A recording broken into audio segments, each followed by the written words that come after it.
안녕하세요. 아하 신약에서 통독 길라잡이 10강 3차 전도여행과 에베소 교회 그 가운데 네 번째 고린도전서 길라잡이입니다. 10강은 모두 6개로 구성이 되어 있는데요.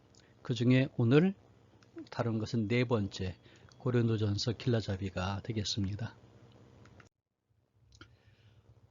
고린도전서의 그 저술 배경을 보면은 1차적으로 바울의 전도 여행을 생각할 수 있죠.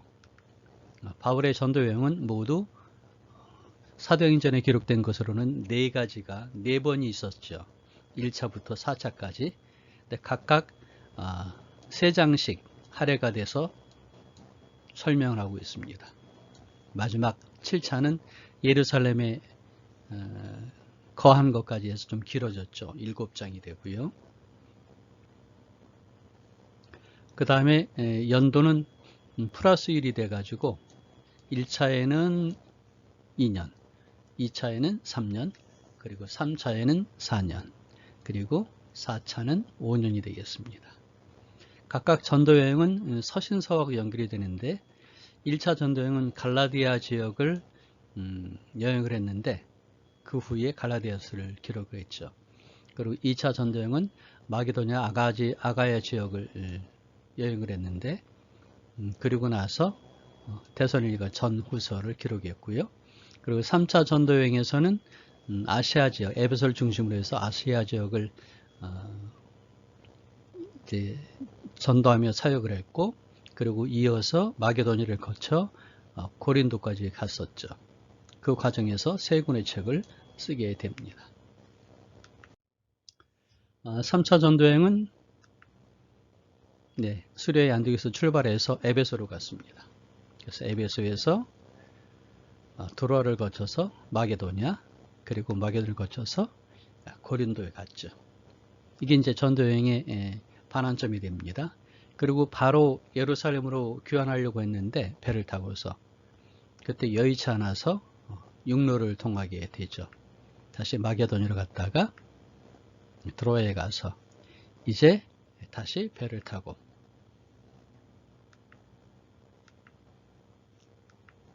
돌아오게 됩니다. 그러니까 두로, 돌레미아, 그 다음에 가이사랴, 그리고 예루살렘으로 왔죠. 이 가운데에서 이제 고린도 전서, 그리고 고린도 후서, 그리고 로마서를 기록했습니다. 자, 오늘은 고린도 전서를 읽기 위한 준비 작업이 되겠죠. 안내를 하는 길라잡이가 되겠습니다. 고린도 전서의 기록 자료는 1장 1절에서 밝히는 것처럼 하나님의 뜻을 따라 그리스도 예수의 사도로 부르심을 받은 바울과 형제 소스데네에서 바울이 기록했다고 표현하고 있죠.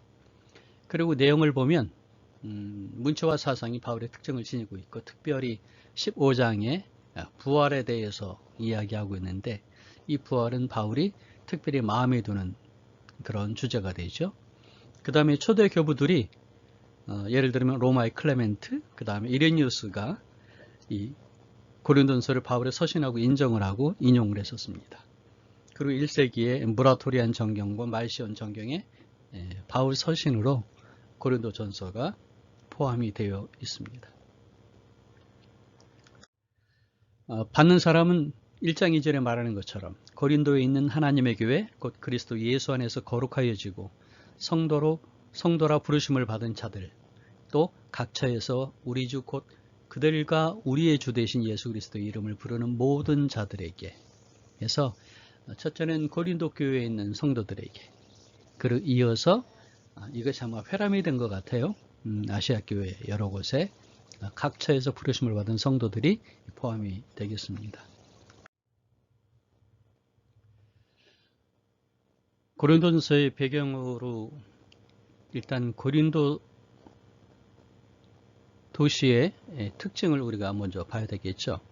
고린도는 지정학적으로 중요한 위치가 되는데, 원래 고린도 성은 둘로 우리가 생각할 수 있습니다. 첫 번째가 헬라의 영향이 있었던 시기였죠.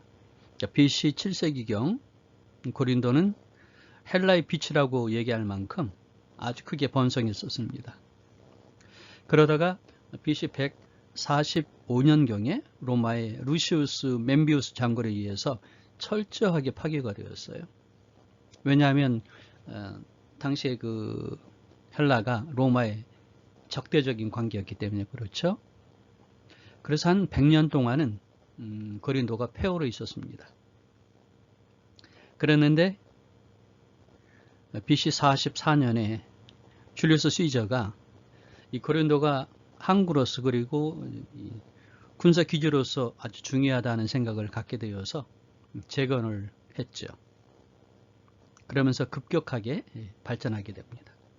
그리고 BC 27년에는 아우구스투스 황제 때 아가야 속주의 수도로, 첫 번째 도시죠. 수도로 고린도가 정해졌습니다.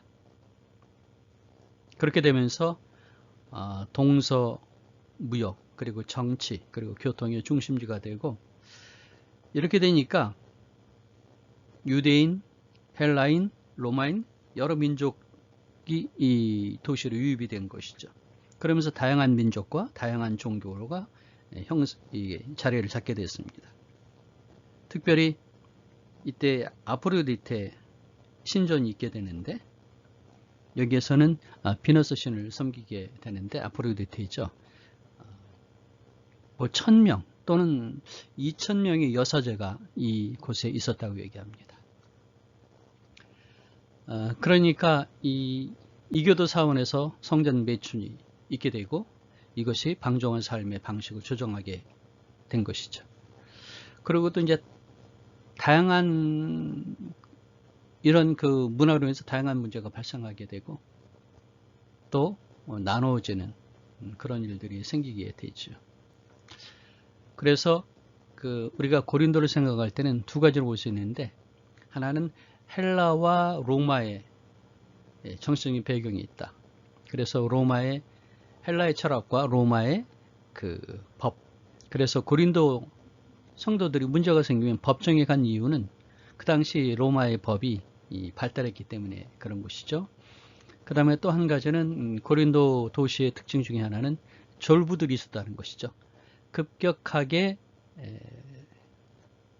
부흥한 이 도시에 돈이 넘치게 되면서 근본도 없는 사람들이 돈을 갖게 됐다는 것이죠. 졸부. 그러니 사치와 번영이, 사치와 부도덕이 만연하게 될 수밖에 없었던 것입니다. 그리고 이것이 이제 고린도 교회에도 영향을 미쳐서 아주 많은 문제를 야기하게 된 것이죠. 기록 연대는 AD 56년경 그렇게 생각을 해볼 수 있습니다. 원래 고린도 전서에서 기록 장소를 에베소라고는 얘기했지만 시기에 대해서는 말하지 않았죠. 하지만 우리가 몇 가지 살펴볼 수가 있습니다.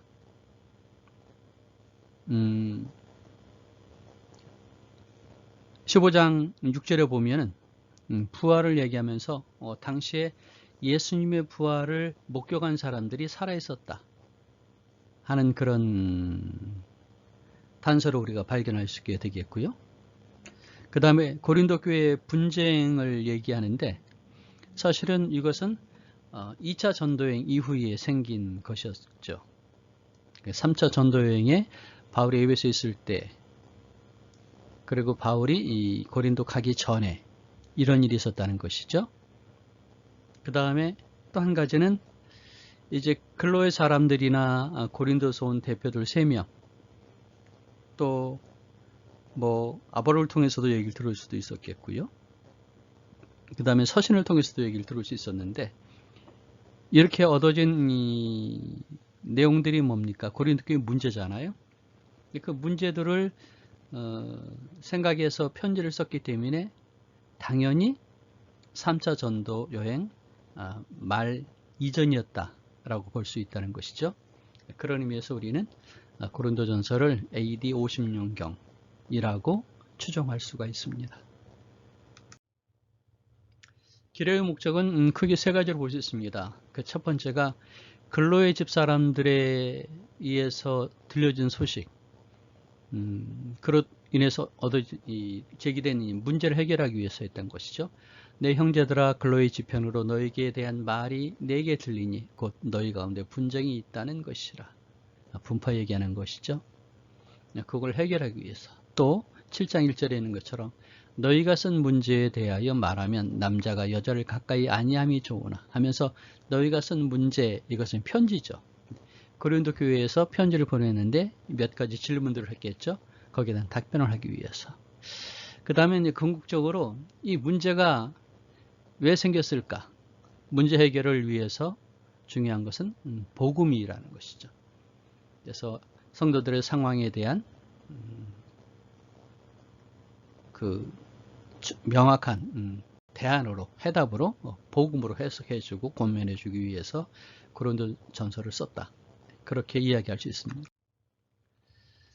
근데 고린도 우리가 전서를 볼 때 우리 이제 후서와 더불어서 고린도 교회 편지를 2번 썼구나 하고 생각할 수 있는데 그렇지 않다는 것이죠. 여기 역사 드라마로 읽는 성경, 유모세 선교사가 쓴 책에 보면은 모두 5번의 편지를 보냈다라고 얘기합니다. 그러니까 처음에 고린도 A서, 고린도 B서, 고린도 C서, 고린도 D서, 고린도 E서. 그 사이에 이제 고린도 교회에서 온 편지가 있고, 그 다음에 사도 바울이 직접 방문을 한 것이죠. 이름하여서 고통스러운 방문, 이렇게 얘기합니다. 여러분들이 이 자세한 내용을 알기를 원하신다면 이 책을 참고하시면 되겠고, 제가 자료에 올리도록 그렇게 하겠습니다. 또 한번 정리를 하는 것은 이제 데이빗 파슨이 정리하는 것인데 이게 더 좋은 것 같아요. 자, 바울이 고린도 교회를 향하여서, 고린도 교회에서 바울에게 했던 것이 있는데, 자, 바울이 3번 고린도를 방문했다고 기록하고 있습니다. 사도행전은.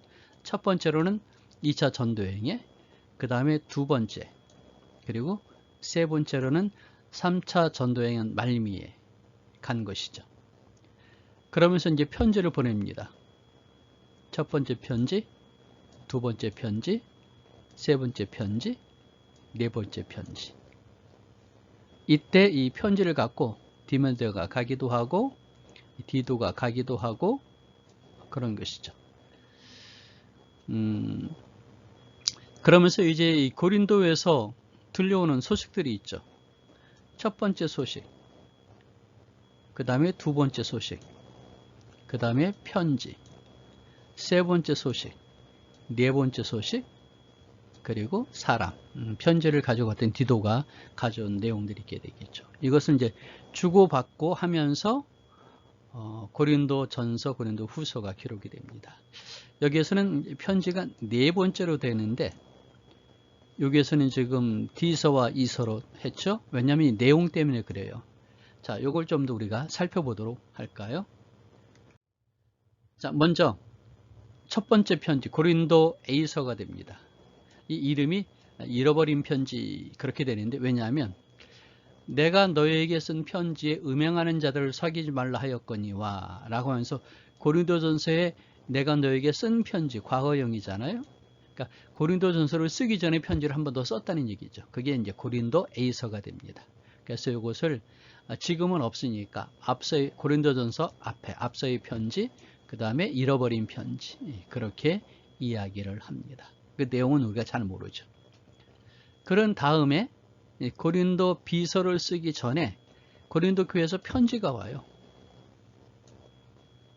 그래서 사도 바울이 이제 에베소에서 사역하고 있는 그 시기에 오게 되죠. 그래서 질문합니다. 여러 가지. 이건 이제 고린도 전서를 통해서 우리가 알아볼 수 있죠. 결혼, 우상에 바치는 음식, 영적인 응사, 부활 등. 그 다음에 이제 사색당파에 대한 질문까지. 이 편지가 있고, 이 편지의 답장으로 이제 고린도 비서, 우리가 갖고 있는 고린도 전서가 기록이 됩니다. 그러니까 고린도 전서는 본문이 말하고 있는 것처럼 1장부터 6장까지는 글로의 집에 속한 사람들에게서 들은 소식, 그 다음에 7장부터 16장까지는 고린도 교회에서 대표가 와요. 3명이. 그래서 편지를 가지고 오는데 그 안에 담겨 있는 질문들. 자, 그런 다음에 고린도후서 2장 1절에 말합니다. 내가 다시는 너에게 근심 중에 나아가지 아니하기로 스스로 결심하였노니.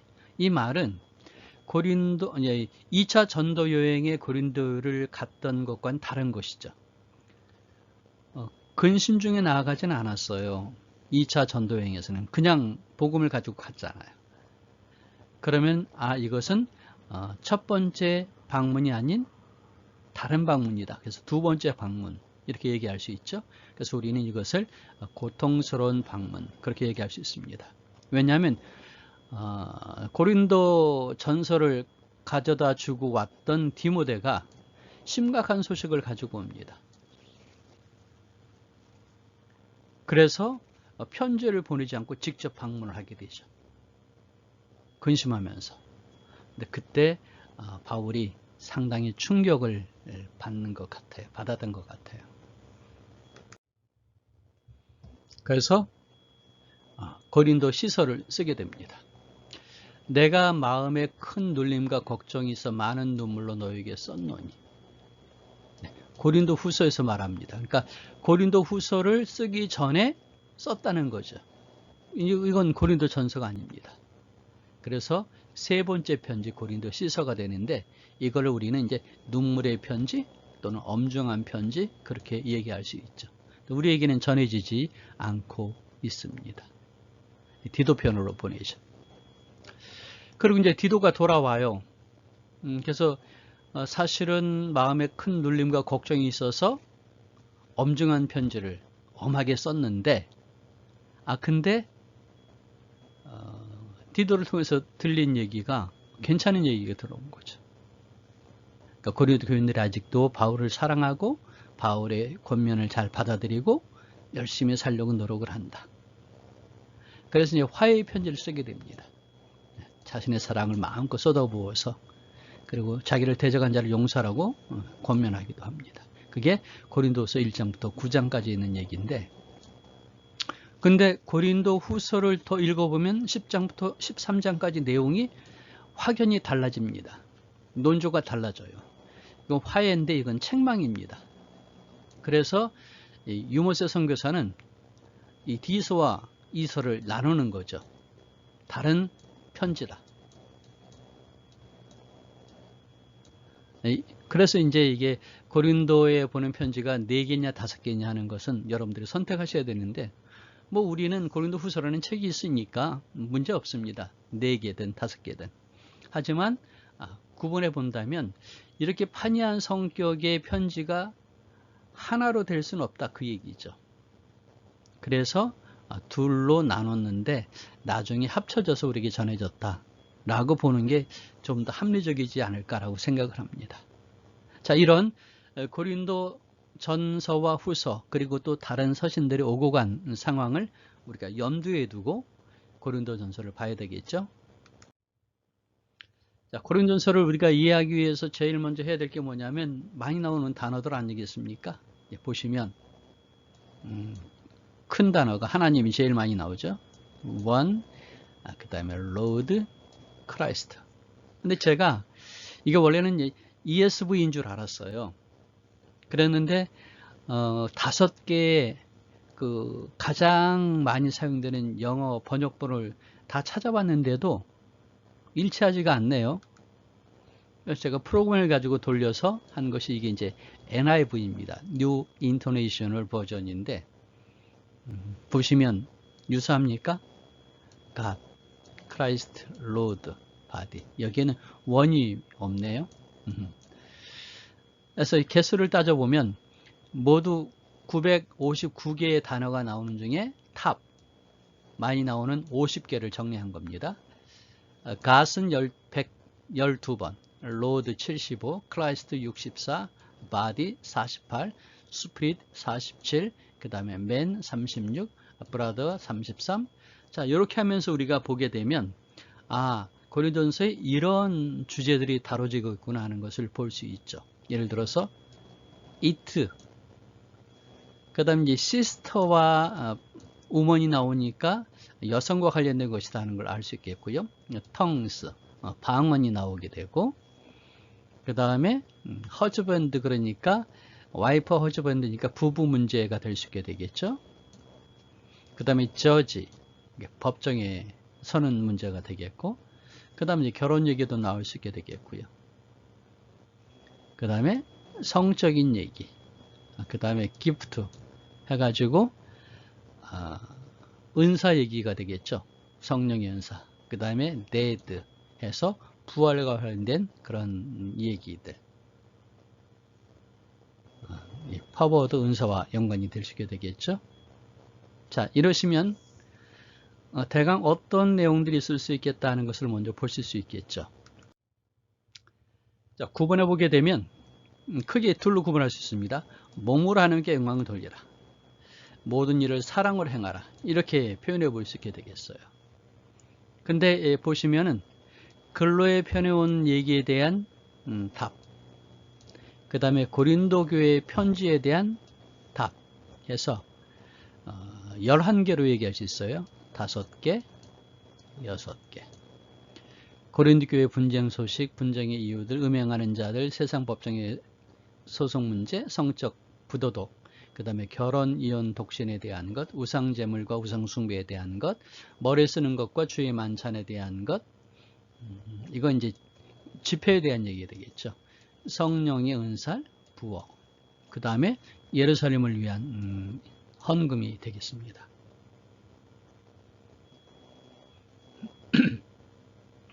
자, 이렇게 해서 이제 고린도전서의 대강의 내용을 우리가 볼 수 있었는데, 고린도전서를 읽기 위해서 몇 가지 좀 사전에 알아야 될 것들이 있어서 소개하도록 그렇게 하겠습니다. 자, 그 첫 번째 보시면 고린도전서를 방금 보신 것처럼 근로의 보고에 대한 답변으로 나온 게 있고요.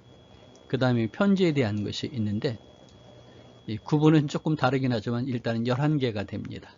근데 이것을 우리가 이렇게 보면 안 보일 수 있죠. 이 샌드위치로 되어 있다는 사실을 알 수 있습니다. 샌드위치. 그러니까 지금 요 내용들은 요 가운데 샌드위치 안에 속으로 볼 수 있게 되겠고요. 이 고린도전서를 감싸는 게 있습니다. 첫 번째 빵, 십자가의 도가 되겠습니다. 그러니까 고린도 성도들이 이 십자가의 도를 믿지를 않았다는 것이죠. 구원의 바른 개념을 가져야지 사실은 교회가 바로 서는 게 아니겠습니까? 분쟁이 되고 하는 것들이 다 여기서 문제가 되는 거잖아요. 그래서 십자가의 도를 잘 깨달아야 된다 하는 것을 먼저 전제하고 이제 이 내용들을 우리가 읽어야 되는 거고, 또 한 가지는 부활입니다. 부활. 이 부활이 나오게 되죠.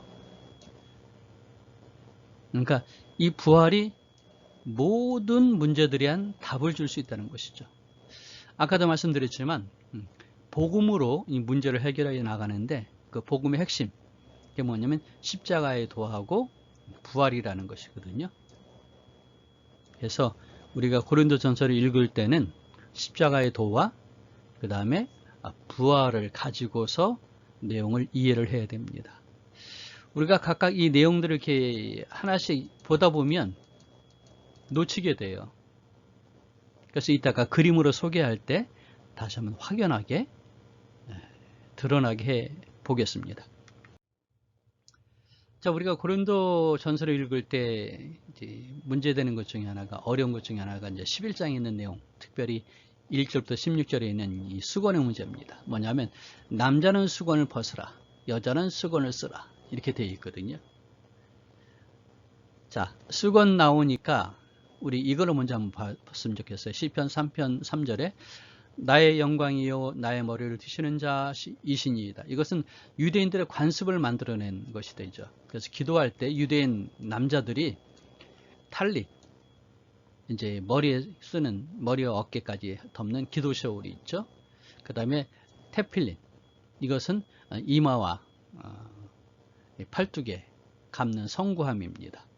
그 다음에 키파, 이 테두리가 없는 모자인데 이 키파를 쓰고 기도하거든요. 근데 이 키파가 머리에 쓰는 수건과 연관이 될 수 있는데, 이 키파가 뭐냐면 히브리어 카파라와 연결되어 있는데 이게 속죄예요. 속죄.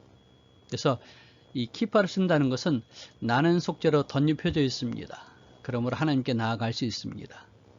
라고 생각을 한다는 것이죠. 나의 영광이시오 나의 머리를 드시는 자신이다. 이렇게 나갈 때 이 키파를 썼기 때문에 나간다는 거죠. 여기 이제 키파를 쓰면서 머리가 나오죠. 머리를 드시는 자. 그래서 머리가 유대인들에게는 상당히 의미 있는 그런 단어가 됩니다. 그러다 보니까 머리를 덮는 것, 이게 수건이죠.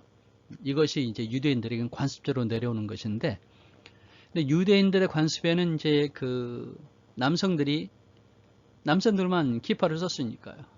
근데 초대교회에서는 그렇지 않고 남자는 수건을 벗고 여자는 수건을 쓰는 그런 관습을 가졌다는 것입니다.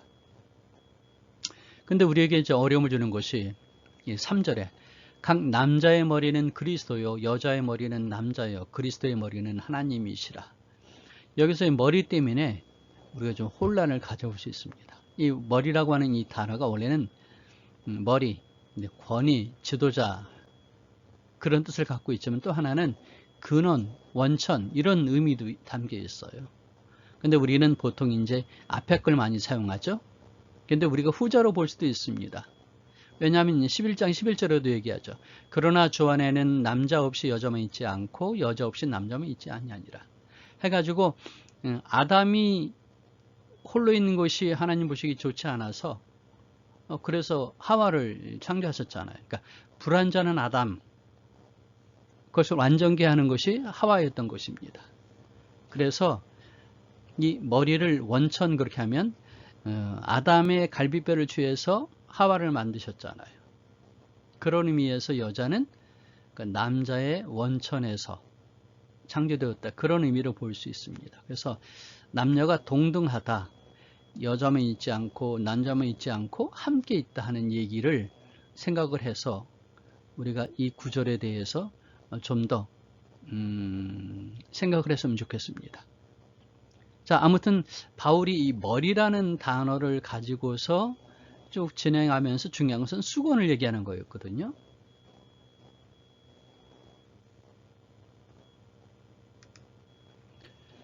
(11장 5절에) 무릇 여자로서 머리에 쓰는 것을 벗고 기도나 예언을 하는 자는 그 머리를 욕되게 하는 것이니 이는 머리를 민 것과 다름이 없습니다. 대신 여기 4절에서는 남자는 기도할 때 키파를 쓰라 하는 얘기죠.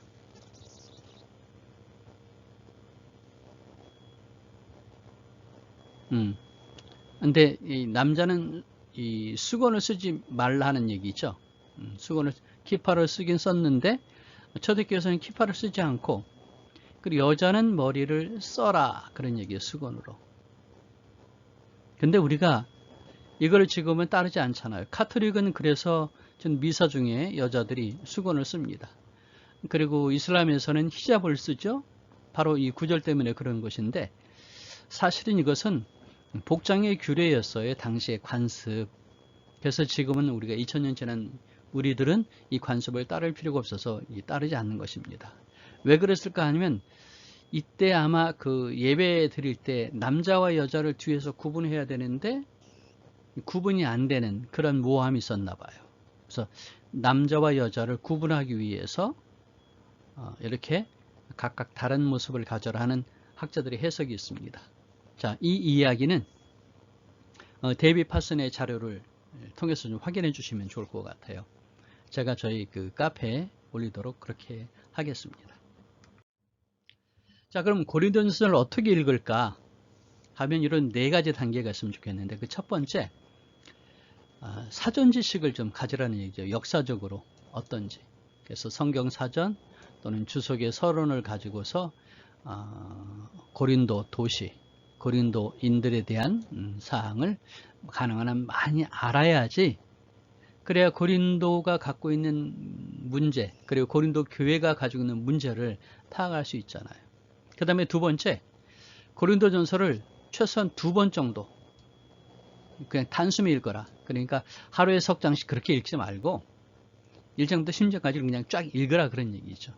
우리는 책은 한 번에 읽어야지 전체를 파악할 수 있는 것 아니겠어요? 근데 한 번 읽어서는 좀 어렵습니다. 그래서 좀 힘들긴 하지만 연속해서 2번 정도. 뭐 영어 성경일 때는 그렇죠. 우리도 뭐 번역본이 많이 있죠.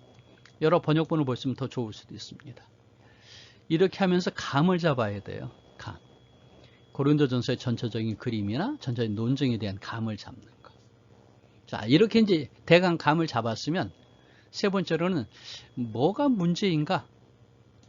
그래서 이 고린도 교인들, 수신자들이 당면한 문제들이 무엇인가를 기록하는 겁니다. 아, 이게 문제였구나. 이게 문제였구나. 그 다음에 네 번째로는 바울이 답한 내용, 이제 복음에 입각해서, 복음서의 예수님의 교훈에 입각해서 기록하는 것 아니겠어요? 그러니까 바울이 답한 내용을 이 문제와 연관해서 기록해 둡니다. 그렇게 되면 고린도전서가 정리가 될 수 있는 것이죠. 그리고 나서는 이제 좀 더 구체적으로 단락별로 공부하시는 방법이 있을 수 있는데, 일단 읽기를 한다면 이렇게 읽으시는 것이 필요하다는 것이죠. 그리고 이것은 다른 서신서를 읽으실 때도 역시 마찬가지의 팁이 될 수 있겠습니다.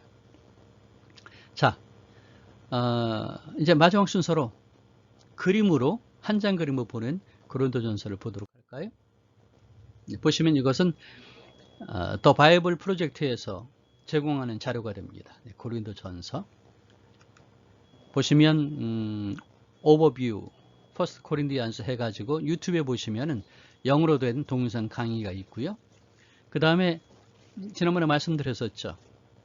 올해 신약 구약이 다 한글로 우리말로 이게 번역이 돼가지고 동영상이 떴습니다. 유튜브에. 그래서 고린도전서 개요 이렇게 치시면은 찾아볼 수 있습니다. 저는 제 나름대로 그냥 번역을 해서 이렇게 정리를 했습니다. 이 내용을 잠깐 보시면 고린도전서 이렇게 정리가 되는구나 하고 보실 수 있는데 참 재밌습니다. 한번 좀 나눠서 보도록 할까요? 먼저 고린도전서는 바울이 정말 잘 알고 있던 고린도 교회 공동체에 보낸 서신이죠. 고린도는 세계 중요한 항구 도시였고, 그 다음에 그리스와 로마 신을 섬기는 수많은 신전이 있었습니다. 그리고 경제적인 그런 중심지였죠. 그래서 바울은 전략적으로 이것을 선교지로 삼아서 2차 전도 여행에 가서 1년 반 동안 사역을 했습니다. 이게 사도행전 18장에 잘 나와 있죠. 그랬는데 바울이 이제 에베소에서 근거지를 두고 아시아 교회에 복음을 증거하고 교회를 세우고 있는데, 근데 고린도 교회에 문제가 있다는 얘기를 듣게 됐어요. 그래서 온갖 문제로 시달리는 교회를 돕기 위해서 서신을 쓰게 됐습니다. 자, 고린도 전서는 모두 5개 단락. 아까 제가 11개의 주제에 그랬는데, 그걸 조금 더 좀 이렇게 묶어서 하면은 5개가 됩니다. 그래서 1장부터 4장은 분파, 5장에서 7장은 성, 그 다음에 8장에서 10장은 음식, 그리고 11장에서 14장은 예배, 그 다음에 15장은 부활, 16장은 마지막 인사. 그러는데 이건 떼고 이 5개로 구분해 볼 수 있습니다. 그래서 여러 주제를 다룬 수필집처럼 이게 읽혀지게 되는데요. 근데 이 핵심 개념들이 하나로 연결이 돼요. 이게 뭐냐 하면 바로 부활이라고 하는 것입니다. 부활. 자, 바울은 아무튼 이렇게 5개의 단락을 이제 진행을 해 나가고 있는데, 보시면 첫 번째로는 문제를 규정합니다.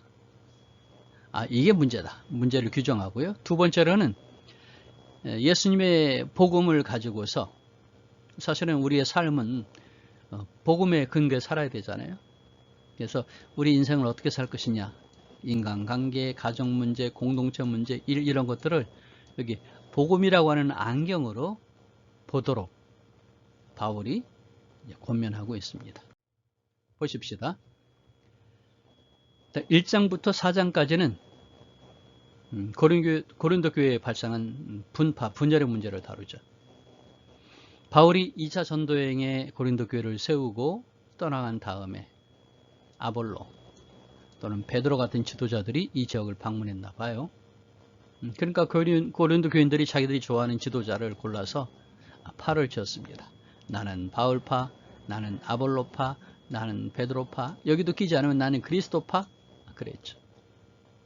근데 바울이 이게 말이 되느냐? 교회는 인기 투표하는 곳이 아니다. 경연대회가 아니다. 근데 이렇게 문제를 규정을 합니다. 그리고 이어서 이제 복음으로 반응을 하죠. 복음으로 이제 답변을 하게 됩니다. 교회는 뭐냐? 교회는 공동체가 되는데 예수님을 중심으로 모이는 사람들의 공동체지 지도자를 중심으로 모이는 것이 아니다. 지도자는 누구일까? 지도자들, 교사들은 다 그리스도의 종이다. 그러니까 비록 내가 어떤 지도자를 다른 사람보다 더 좋아한다 할지라도 편을 가르고 심지어 서로 비난하는 일, 이것은 옳지가 않다. 교회의 중심은 예수님이시고 그리고 그분께서 하신 일에 관한 복음을 가지고서 우리가 살아야 된다 하고 권면하고 있습니다. 자, 이제 두 번째 보시면 두 번째에도 문제를 규정하고 그 다음에 복음으로 반응하죠. 5장부터 7장까지 바울은 성과 관련된 몇 가지 문제들을 다룹니다.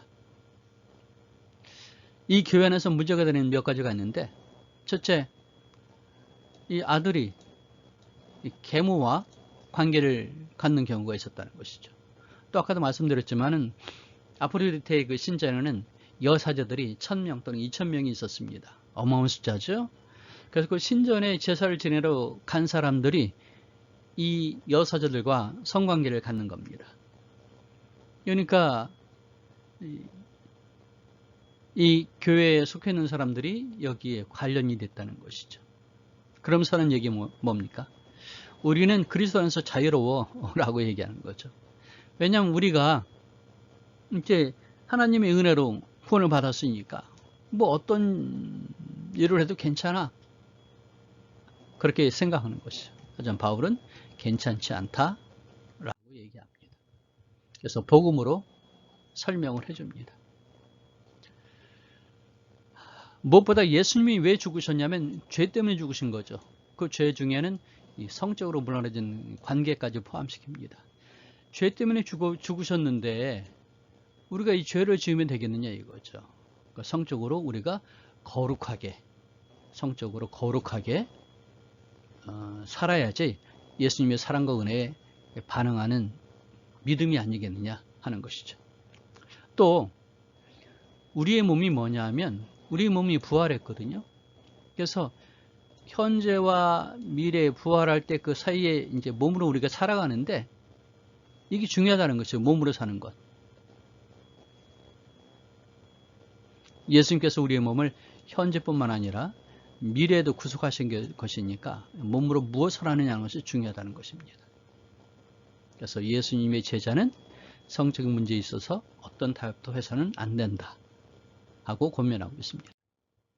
자, 세 번째, 역시 문제를 규정하고 그 다음에 복음으로 반응하죠. 8장부터 10장까지는 음식에 대한 얘기를 합니다. 특별히 음식은 여기 이교 신전에서 나온 음식들을 얘기하는데 이제 유대인 그리스도인과 이방인 그리스도인이 서로 갈라지는 것이죠. 먹지 마라, 먹어라. 왜냐하면 유대인 그리스도인들은 그 구약의 율법에 따라서 안식일과 더불어 이 먹는 문제에 대해서 아주 중요하게 생각하잖아요. 이방 신을 섬겼던 음식은 먹지 마라. 이제 당시에는 뭐냐면 여기 이방 신전에서 드렸던 이 제물들이 많으니까 시장으로 이게 나와요. 그래서 먹게 되는데 그 다음에 또 한 가지는 이렇게도 볼 수 있습니다. 여기가 이제 이방의 문화가 있는 곳이니까 이 고기들을 얻기 위한 도축장에서 이방신에게 제사를 지내고 이방신에게 이렇게 드리는 예식을 하고 그리고 도축을 해서 유통을 시킨다는 것이죠. 그래서 이것 때문에 이제 싸우는 겁니다. 먹지 마라, 먹어라. 바울은 두 가지 시나리오를 가지고서 복음으로 반항하도록 합니다. 뭐냐면 첫째, 우리가 어떤 경우에도 예수님에게 충성해야 되는데 우리가 이렇게 뭘 먹고 있는데 예수 믿는 사람이 이방신의 음식을 먹네? 하고 하는 사람이 있을 때는 이게 좋지 않다는 거죠. 먹지 마라 이거예요. 하지만 내가 배가 고프다. 그럼 먹어도 된다는 거죠. 왜? 하나님이 모든 것을 창조하셨으니까 음식을 주신 하나님께 감사하며 먹으면 좋다 하는 것이죠. 그런데 먹을 것이냐 먹지 않을 것이냐 하는 것에 대한 중요한 이 단서는 사랑이라는 것입니다. 내가 이 사람을 사랑하면 먹지 말아야 하는 것이죠. 그래서 내가 뭘 먹을 때 내가 먹느냐 안 먹느냐, 먹는 게 가능하지만 또 다른 사람에게 실족하게 하는 것이 된다면 먹지 않아야 된다 하는 것이죠. 이게 그리스도인이 다른 사람에게 할 일이라고 얘기합니다. 이게 사랑이고 복음의 정수가 되는 것이죠. 세 번째입니다. 역시 문제로 규정하고 복음으로 반응합니다.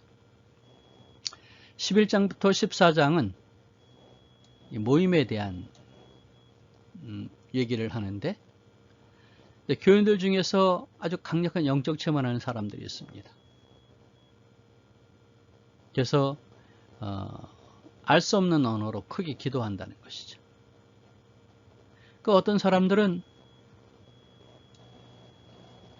이제 이 교훈하는데 다른 사람들이 끼어들어요. 그러면은 이게 문제가 되는 것 아니겠어요? 그러니까 다른 이들을 방해하지 말고 예배 때 질서를 지키는 것이 필요하다는 것이죠.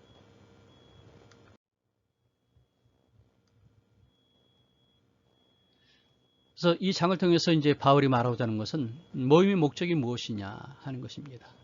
예배라는 것은 하나님의 영이 모두를 통해 일하시는 장소가 되어야 되는데 장소가. 그래서 연합한 형태로 이루어져야 되는데 그것을 방해하면 안 된다는 것이죠. 이제 교회라는 것은 사람의 몸과 같은 것인데 몸은 하나지만 각기 다른 지체로 이루어졌다.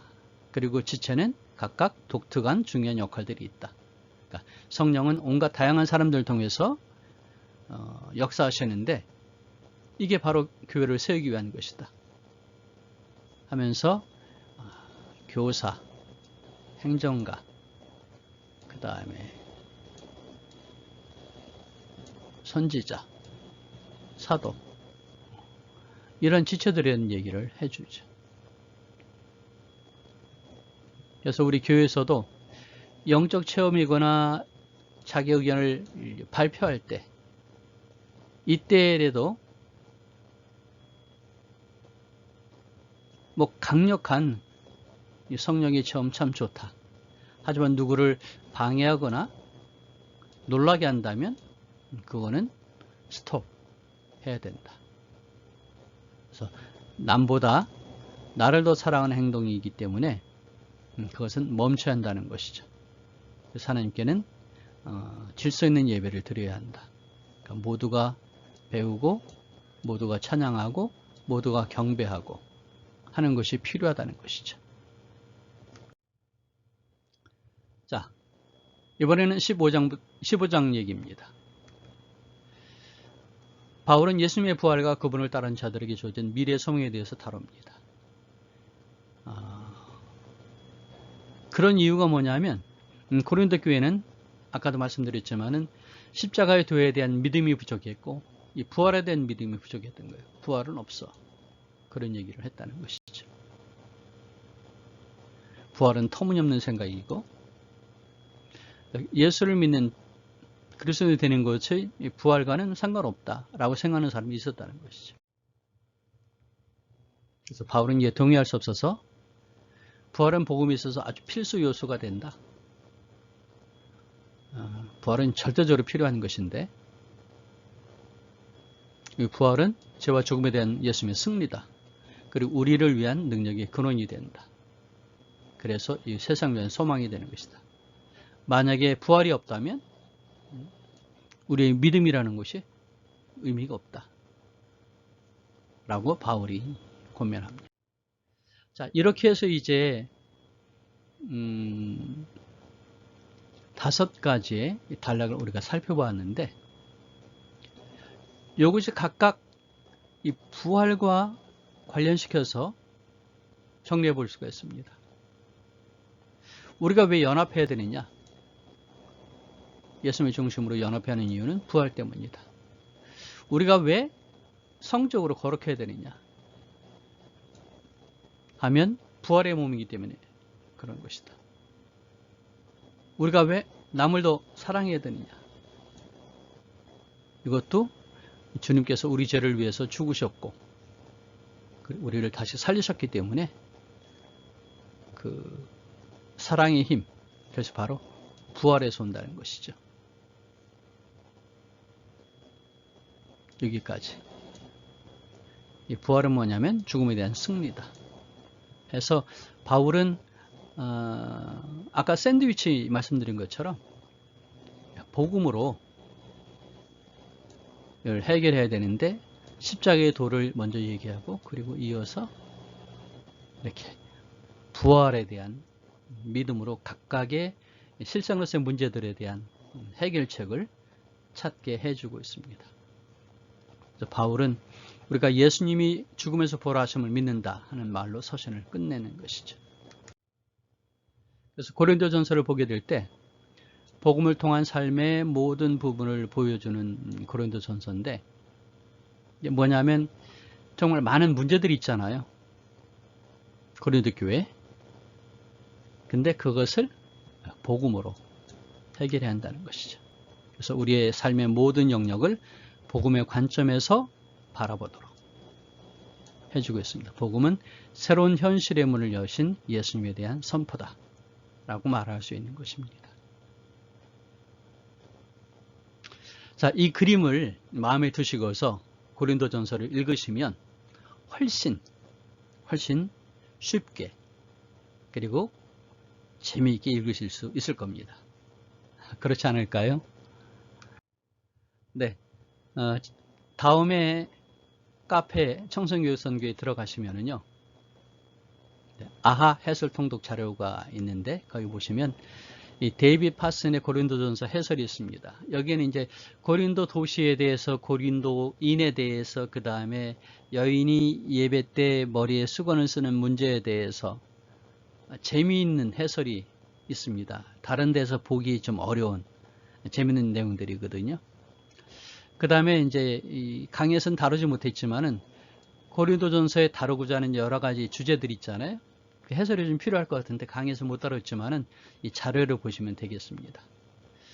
그 다음에 아까 고린도전서를 읽기 위한 4가지의 그 방법을 말씀드렸는데, 그 앞뒤의 얘기들이 또 설명이 필요해요. 그래서 서신서를 문맥에 따라 어떻게 읽고 생각할 것인가 하는 내용을 한번 정리했습니다. 그 다음에 그 여인의 수건에 대한 얘기가 사실은 그렇게 그냥 한마디로 하기 좀 어려운 얘기잖아요. 그래서 제가 주석을 헬라어 본문과 더불어서 이렇게 정리했습니다. 좀 많긴 하지만 공부를 하기를 원하시는 분은 읽으시면 큰 도움이 되시겠죠. 그 다음에 아까 봤던 이 바이블 프로젝트의 그 영어 텍스트, 그 다음에 한글 텍스트를 올려놓겠습니다. 그리고 역시 오늘 강의했던 이 PPT를 PDF로 만들어서 올려놓겠습니다. 참고해서 보시면 그러면 고린도전서를 읽으시는데 큰 도움이 되실 것입니다. 강의를 들으시고 뭐 자료가 필요한 것들이 있으시거나 아니면 또 교회적으로 강의가 필요하시면 저에게 연락 주십시오. 전화번호가 있고 이메일이 있습니다. 그리고 이 통독사에게 함께 하시길 원하신다면 함께 하시면서 후원해 주셔도 큰 힘이 되겠습니다. 오늘 강의는 여기까지 하고요. 우리는 다음 시간에 고린도 후서 길라잡이로 만나도록 그렇게 하겠습니다. 수고하셨습니다. 샬롬.